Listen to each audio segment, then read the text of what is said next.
কুমিল্লার গোমতী নদীতে মৎস্য শিকার উৎসব শুরু হয়েছে। কনুই জাল, পলো ও খালি হাতেই মাছ শিকার উৎসবে যোগ দেন জেলার বিভিন্ন এলাকা থেকে আসা সহস্রাধিক শৌখিন মৎস্য শিকারী।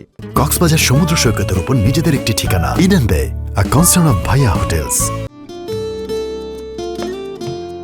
রোববার সকালে কুমিল্লা আদর্শ সদর উপজেলা সীমান্তবর্তী কটকবাজার এলাকায় গোমতী নদীতে মাছ শিকার শুরু হয়। মাছ শিকার শেষ হয় চাঁদপুর ব্রিজ এলাকায় এসে।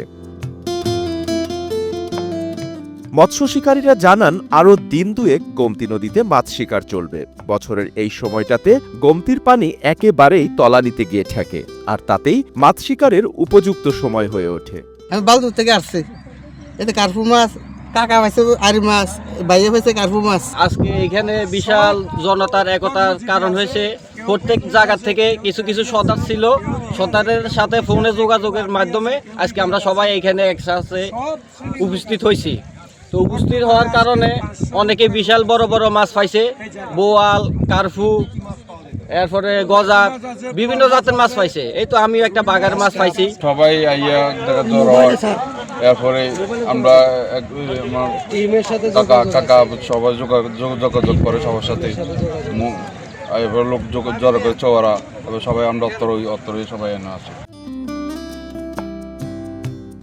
এবার গোমতী নদীতে বড় গ্রাস কার্প, কার্পিও, বোয়াল, বাঘা আইর, কাতল সহ দেশীয় মাছ পাওয়া যাচ্ছে। মৎস্য শিকারীদের অনেকে নদীর পাড়ে তাদের শিকার করা মাছ বিক্রি করছেন, অনেকেই আবার তাদের শিকার করা মাছ বাড়িতে নিয়ে গেছেন।